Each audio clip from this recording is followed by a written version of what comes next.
Bien, chers amis, bonjour. Nous sommes dans les semaines qui précèdent la fête de Pâques. Depuis déjà quelques semaines déjà, dans les pharmacies, les épiceries, les grandes chaînes de magasins, on annonce Pâques depuis un certain temps. Grâce à quoi? Grâce au chocolat, grâce au lapin de Pâques, aux coqs, poules, les œufs. Ils annoncent que Pâques s'en vient. Qu'est-ce qu'ils ont en commun? C'est pas pour rien qu'ils sont là depuis un certain temps. C'est que le chocolat, c'est un des aliments qui donne le plus d'énergie, de vie. Le lapin, on l'a dit que c'est l'animal le plus reproducteur, qui donne le plus la vie. La poule, le coq, les œufs, c'est dans le mystère, ça donne la vie, c'est le signe de la vie. Mais pour les chrétiens, pour les personnes qui ont la foi, Pâques, c'est beaucoup plus que ça. Pâques, c'est la résurrection du Christ. Et c'est pour ça que ces choses en chocolat peuvent exprimer la vie. La vie de Christ est ressuscité. Mais pour les chrétiens, comme je le disais tout à l'heure, c'est plus profond que ça. Ça se prépare par quoi? Par le temps du carême qui s'achève. Et aussi par la semaine sainte. Jésus, avant de ressusciter, a vaincu la mort. Il a vécu sa passion. Alors pour vous, chers téléspectateurs, téléspectatrices de CTB, de l'ombre du clocher, nous allons faire un chemin de croix aujourd'hui. Ça va peut-être vous rappeler des souvenirs. Et puis, nous sommes aujourd'hui pour vivre ce chemin de croix dans l'église de l'île du Pas. Et j'ai choisi cette église parce que cette église de l'île du Pas a de très, très belles peintures, sur lesquelles on reviendra à un moment donné. Mais aussi, l'église d'ici a un beau chemin de croix qui est une reproduction d'un chemin de croix de Paris, que le curé Vincent Plinguet, qui était ici curé dans les années 1830-1860, a apporté de France. Et aujourd'hui, il est encore très beau. Et je pense que vous pourrez voir des belles images qui vont nous illustrer ce chemin de croix pour nous préparer à Pâques au-delà des chocolats. Et pour ce faire, j'ai deux compagnons-compagnes qui vont aider à prendre encore plus conscience de ce chemin de croix, non seulement pour l'illustrer par la figure, les illustrations, mais aussi en donnant des explications, des commentaires. Et celle qui est tout en blanc aujourd'hui, c'est Sylvie. Sylvie va commenter le chemin de croix. Je le fais dans une première partie, et Sylvie va compléter la deuxième. Et pour représenter comme la foule, représenter l'ensemble du peuple de Dieu, j'en ai choisi un, et c'est Mario. Mario va nous accompagner sans rien dire, un peu comme la foule de Jérusalem, un peu comme beaucoup de gens d'ici, sans rien dire, mais je vous propose de l'imiter et d'écouter. Commençons donc notre chemin de croix. Première station, Jésus est condamné à mort. Alors on voit Jésus qui va nous suivre tout au long du chemin de croix. On va le suivre, c'est-à-dire... Alors, vous voyez, Jésus, c'est le personnage sur le tableau, qui est en rouge, avec une tunique rouge. Et on voit sa couronne d'épines, puis on voit aussi l'auréole, pour montrer que c'est lui. Et on voit les soldats qui l'enchaînent, ils sont à côté de lui. Et le personnage principal, à part Jésus sur cette peinture, sur cette première station, c'est évidemment Ponce Pilate. C'est lui, Ponce Pilate, qui condamne Jésus. Malgré lui, dans le fond, parce qu'il y avait la pression des autorités de là, du Sanhédrin, des chefs des prêtres. Et c'est Pilate qui est celui qui représente l'empereur romain, qui a cette mission-là. Et comme il n'est pas à l'aise de faire ça, qu'est-ce qu'il fait? Parce que sa femme lui a dit en songe, je ne vais pas faire ça. Qu'est-ce qu'il fait? Il se lave les mains. Je suis innocent du sang de cet homme. Et qu'est-ce qu'il y a? On le voit avec les mains, qui se lave les mains. Il y a un petit jeune homme qui lui essuie les mains. Alors, Jésus est condamné à mort. Et qu'a-t-il donc fait? Puis il ajoute aussi, qu'est-ce que la vérité? Alors, cette station-là peut nous montrer, nous signifier qu'aujourd'hui encore, il y a des condamnés à mort, sans raison. Souvent, on voit dans les médias qui se font un devoir, une mission, de condamner avant le temps. Souvent des gens qui ont vécu toutes sortes de difficultés. Aujourd'hui, à l'occasion de cette station, Jésus est condamné à mort. Prenons conscience de ce que Jésus a vécu Et ce que des personnes d'aujourd'hui vivent aussi. Évitons de condamner trop vite des personnes qui peuvent avoir vécu des situations difficiles. Prions pour eux ou pour elles. Et toutes ces personnes que l'on voit dans les médias aujourd'hui, chaque jour. Écoutons maintenant un commentaire qui élargit ces situations à l'échelle du monde. Innocent et abandonné, Jésus est condamné à mourir sur une croix. Maltraité et opprimé, des communautés appauvries dont les ressources naturelles ont été pillées par des systèmes d'exploitation injustes, affrontent seuls les conséquences des changements climatiques. Nous qui bénéficions souvent de ces mêmes systèmes, pouvons-nous être insensibles au sort de ces communautés? Seigneur Jésus, apprends-nous à te reconnaître dans la souffrance des communautés appauvries par des systèmes d'exploitation injustes. Deuxième citation. Jésus est chargé de sa croix. Là débute son chemin de croix. Et là apparaît la croix. La croix, maintenant, on en voit partout, des croix. Mais au temps de Jésus, c'était la façon la plus ignoble de condamner quelqu'un. Jésus a porté sa croix jusqu'au calvaire sur lequel il va être crucifié. Pensons aujourd'hui à toutes ces personnes, et on est tous, en quelque part, là-dedans, qui portons notre croix. On porte nos croix avec nos déficiences personnelles, celles que le monde qui nous entoure nous impose jusqu'à certains points.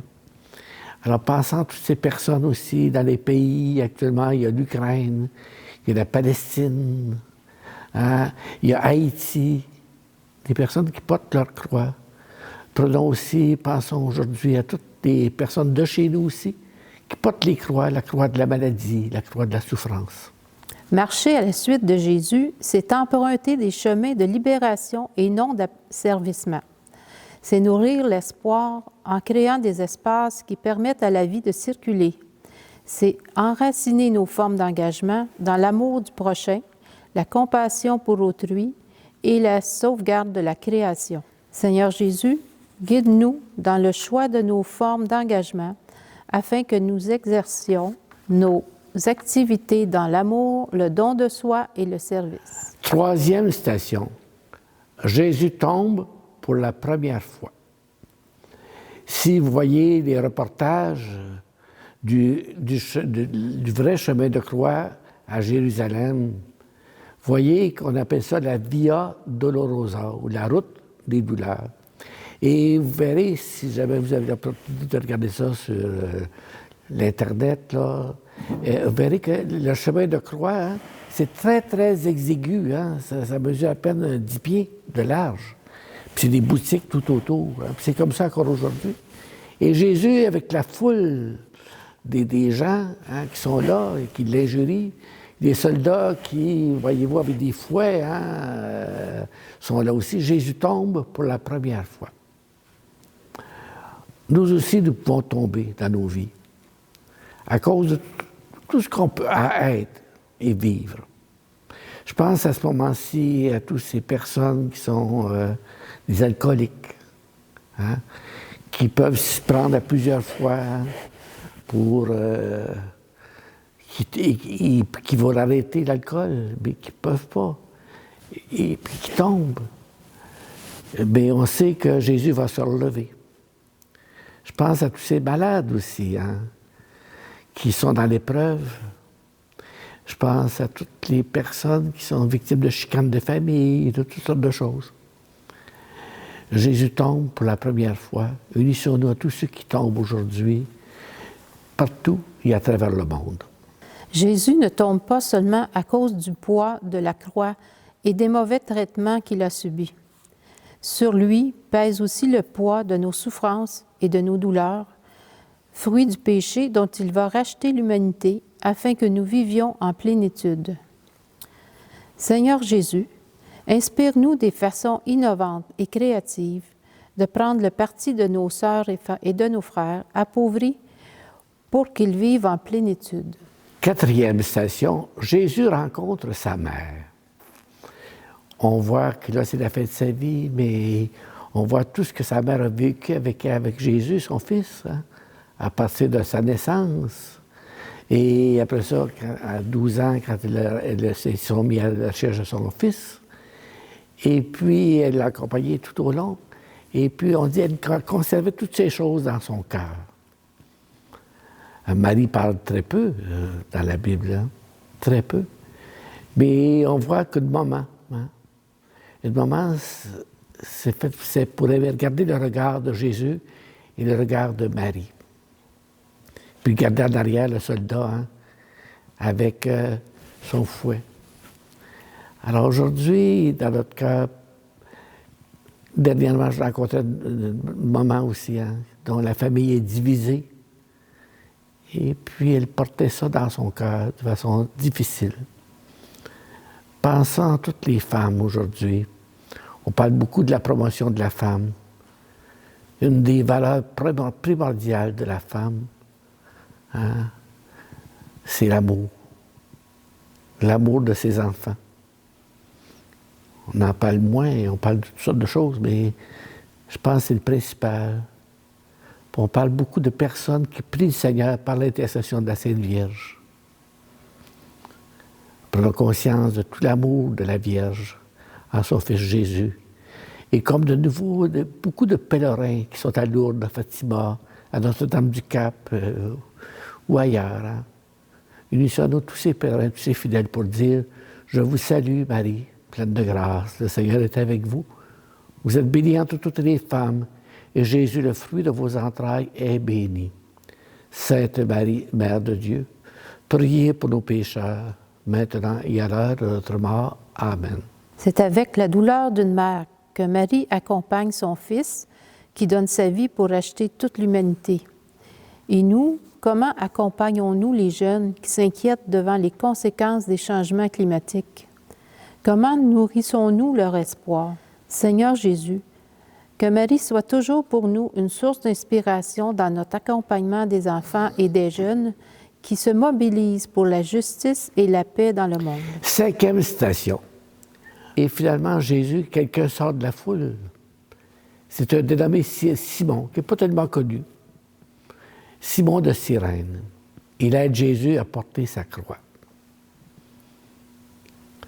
Aujourd'hui, pensant tous ces bénévoles dans nos milieux qui aident les gens.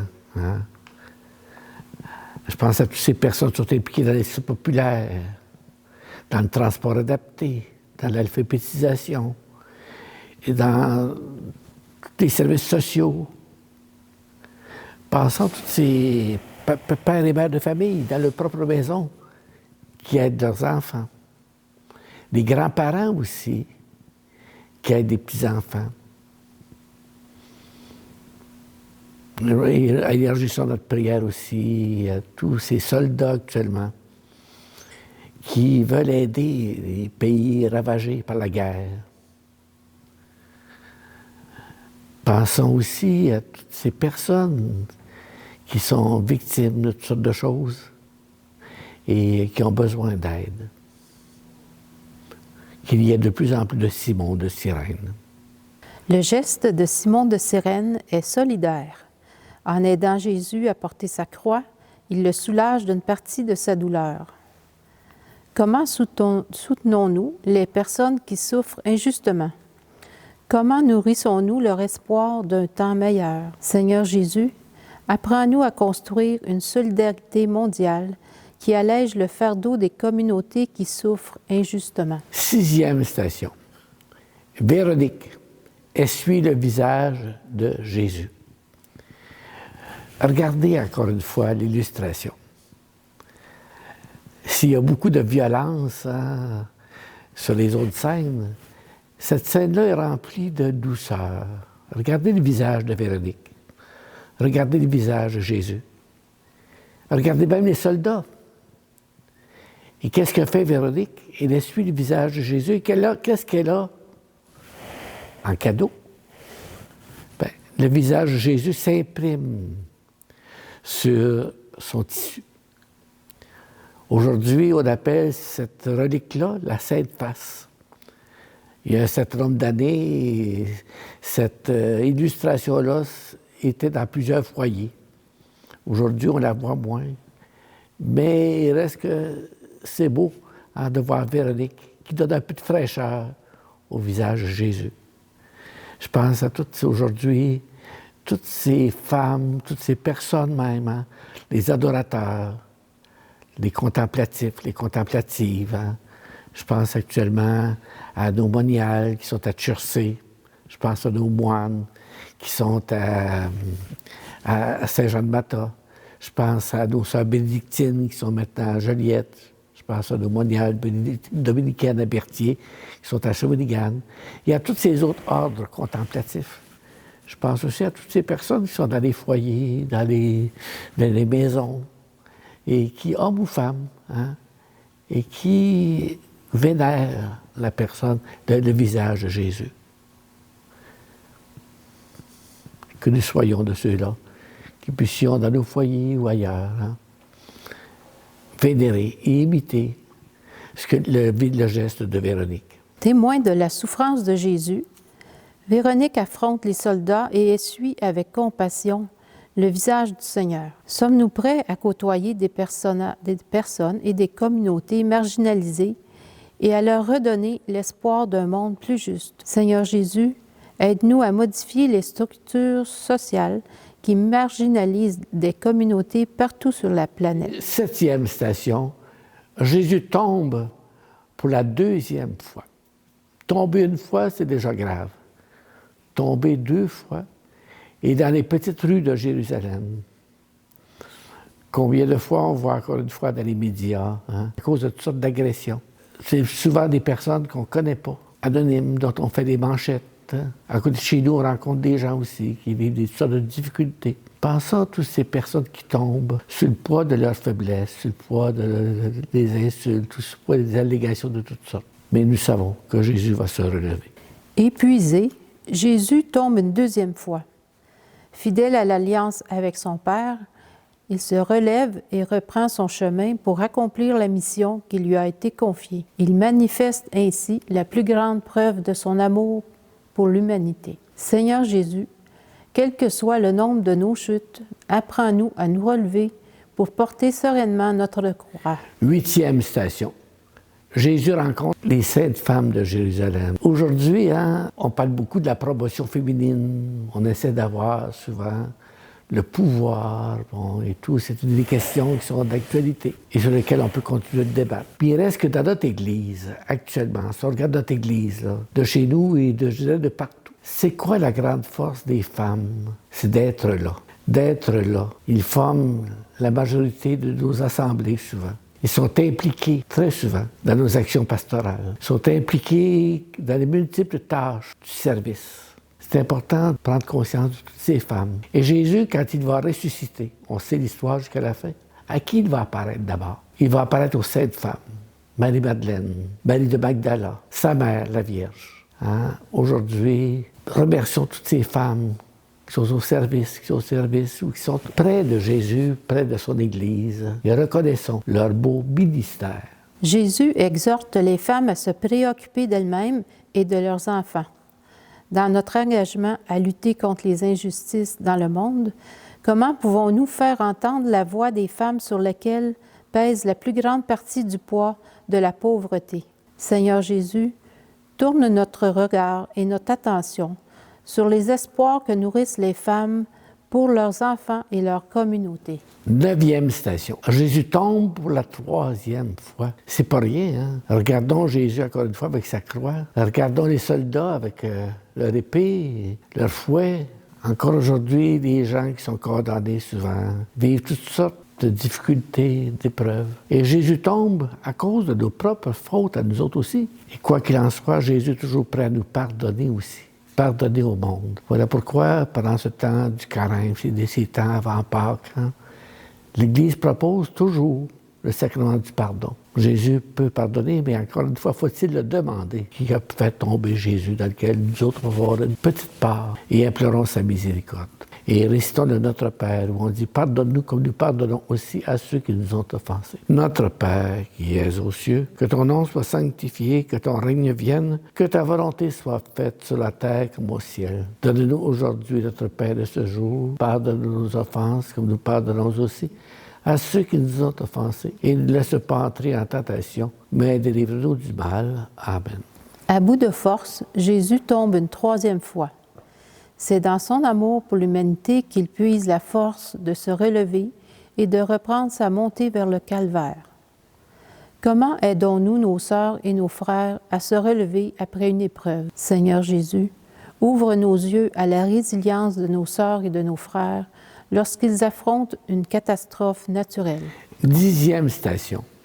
Jésus est dépouillé de sa croix et il est dépouillé surtout de ses vêtements. Oui, il laisse sa croix pour un temps, mais il est dépouillé de ses vêtements. Aujourd'hui, on parle beaucoup d'érotisme, des gens qui veulent se dénuder volontairement. Et ça remplit les pages des journaux, des reportages de télévision et ainsi de suite. Mais c'est pas ça dont il s'agit aujourd'hui. Pour beaucoup de gens, se dénuder comme cela, involontairement, c'est briser son intimité.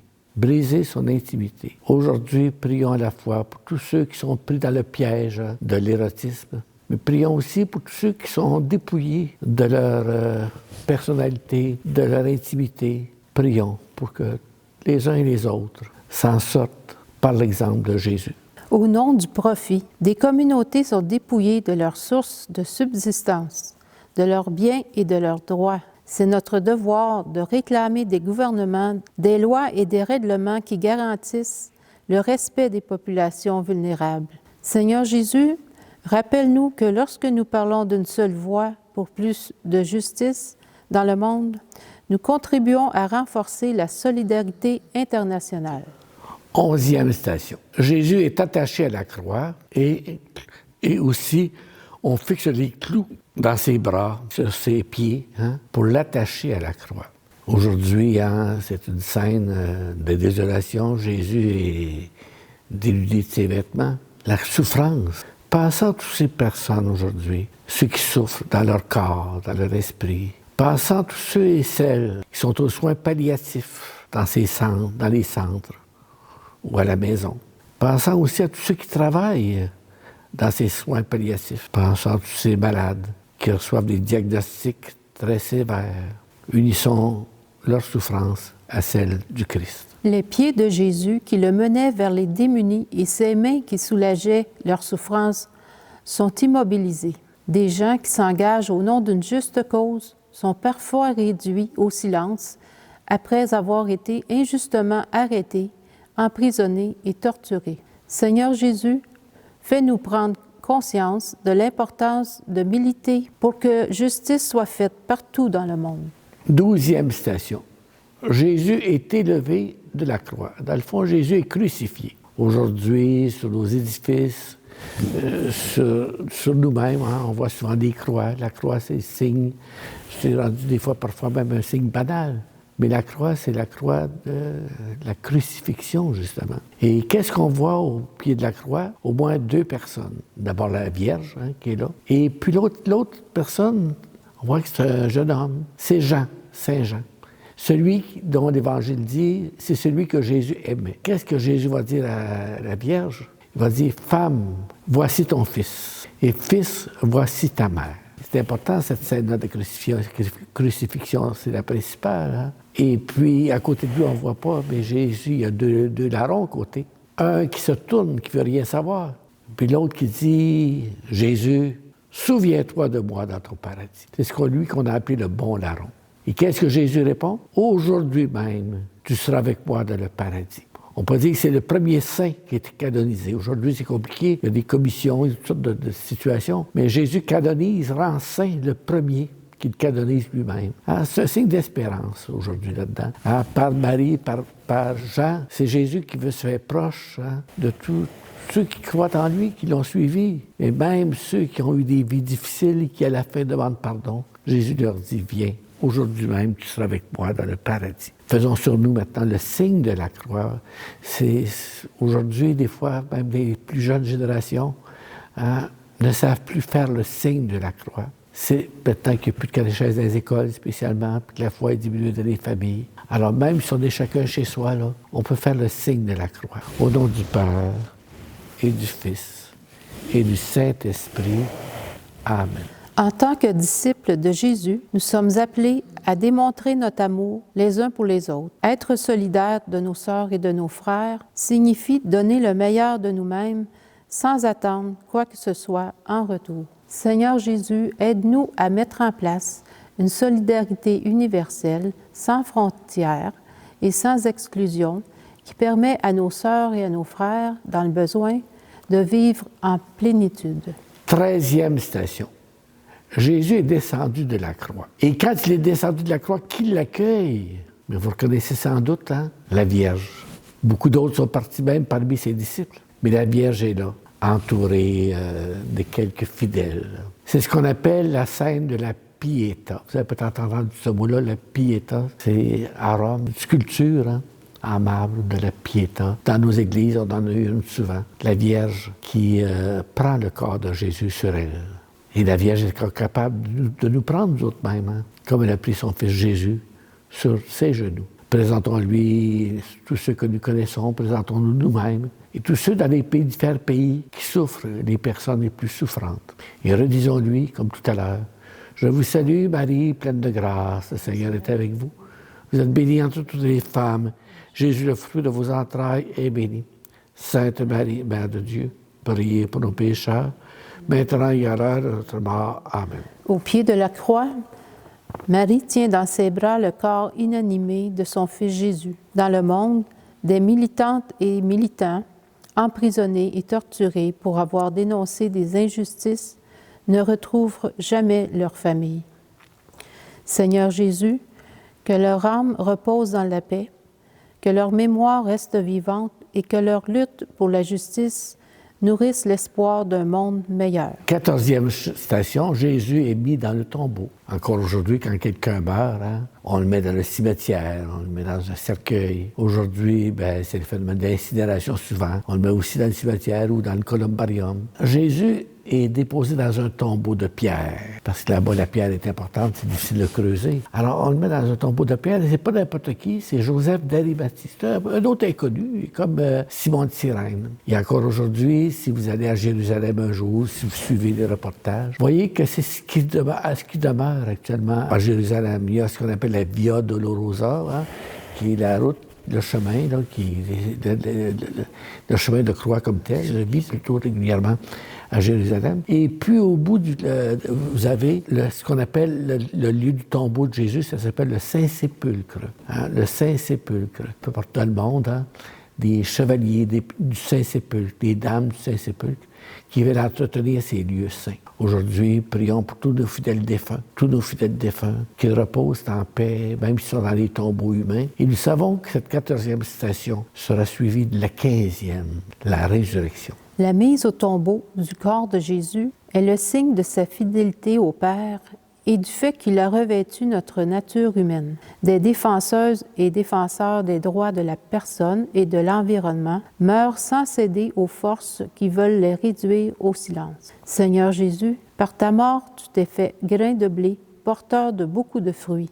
Apprends-nous à déposer dans le cœur de nos sœurs et de nos frères des semences d'espoir. Le chemin de croix traditionnel se termine avec ces 14 stations que nous venons de vivre. Mais nous savons que le chemin de croix ne se termine pas comme ça, de façon si tragique. Hein? Jésus, 3 jours après, ressuscite. C'est la résurrection. Nous prendrons les quelques minutes qui restent de notre émission pour parler de la résurrection, pour illustrer comment, à travers les siècles, on a voulu illustrer cet élément central. Le chemin de croix n'a pas de sens, aucun sens, s'il ne résulte pas sur la résurrection. Saint Paul dit, si le Christ n'est pas mort et ressuscité, vaine est ma foi. Tout repose là-dessus.